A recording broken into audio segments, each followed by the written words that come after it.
Olá, queridos! O título hebraico do salmo de hoje é Cântico de Davi, entoado ao Senhor com respeito às palavras de Cush, benjamita.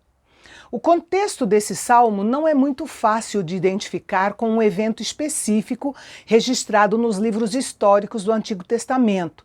Nada se sabe sobre Cush, mas na ocasião da rebelião de Absalão, vemos que na tribo de Benjamim, que era a tribo do rei Saul, havia alguns inimigos ferrenhos de Davi. É bem possível que a calúnia descrita neste salmo tenha surgido da hostilidade reprimida da tribo de Benjamim. Independente de quem seja Cush, o fato de ser benjamita nos remete à inimizade injustificada de Saul por Davi.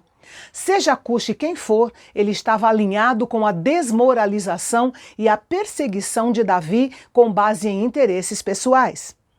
Este salmo contém tanto um grito de angústia de Davi, quanto um grito de confiança na libertação de Deus. Quando ele foi caluniado por Cush, o benjamita, tudo o que ele podia fazer era confiar em Deus, pois todos os outros apoios haviam desaparecido. Às vezes, a força de Deus é evidente ao nos ajudar durante uma provação. Outras vezes, a força de Deus é evidente ao nos livrar das provações. Davi estava convencido de que Deus podia livrá-lo daquela provação. Ser caluniado é uma provação muito severa. Ao que parece, Cush, o benjamita, caluniou Davi e agora Davi acreditava que haveria graves consequências se Deus não o libertasse dos inimigos que para ele eram semelhantes a leões. Na verdade, Davi não está exagerando a situação, pois todos nós sabemos que as feridas de uma espada cicatrizam, mas as feridas da língua cortam mais profundamente a nossa carne e não são curadas tão cedo. Nos versículos 3 a 5, Davi declara sua integridade e pede ao Senhor, o juiz supremo, para justificá-lo. Ele não afirma ser impecável, mas sim inculpável em suas motivações e em suas ações.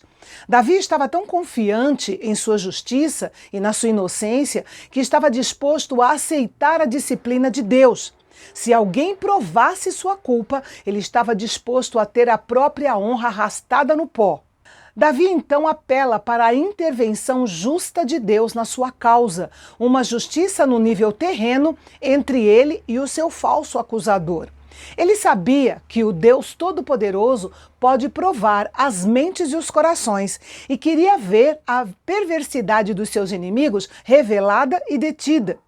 A defesa de Davi estava agora totalmente nas mãos de Deus. Ele sabia que estava em desvantagem significativa diante dos seus inimigos e teria que confiar unicamente na defesa vinda do Senhor.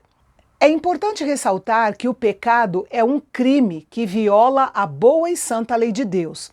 E embora nem todos os pecados sejam iguais, pois alguns pecados são piores do que os outros, todo pecado é contra Deus. No versículo 12, vemos que Davi considerou a prontidão de Deus para julgar o pecador. Se às vezes Deus demora em agir, é por causa da sua grande misericórdia. Deus espera que o pecador volte atrás e se arrependa. A aparente demora é uma expressão do amor de Deus pelo pecador. Mas é importante considerar que a ira de Deus pode ser lenta, mas ela é sempre certa.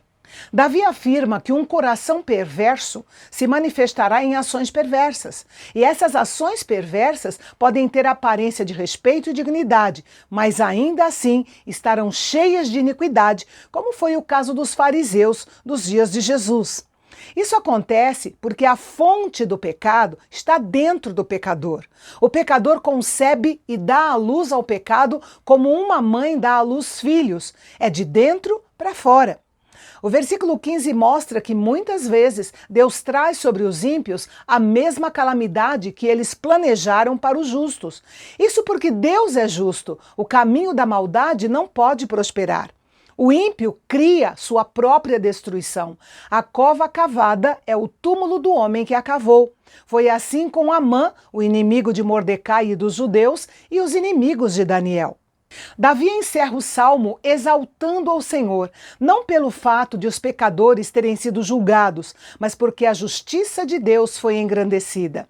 O fato de as pessoas caírem nas armadilhas que elas mesmas prepararam e no devido tempo serem julgadas não traz alegria alguma ao coração dos cristãos, mas o fato de Deus ser glorificado e da sua justiça ser exaltada nos faz louvá-lo. Um salmo que começou em profunda tristeza, terminou com uma nota alta de louvor. Davi pôde louvar porque levou sua causa a Deus, pela fé a deixou ali e, mais uma vez, o Senhor garantiu a sua vitória. E o salmo que nós vamos refletir amanhã é o Salmo da Natureza, uma bela expressão de louvor ao grande e glorioso Deus da criação, que dá total atenção aos frágeis seres humanos aqui na Terra. Um salmo abençoador, com lições preciosas para a nossa vida. É amanhã, aqui no Canal Bendito, o nosso canal de Fala Fácil. Até lá!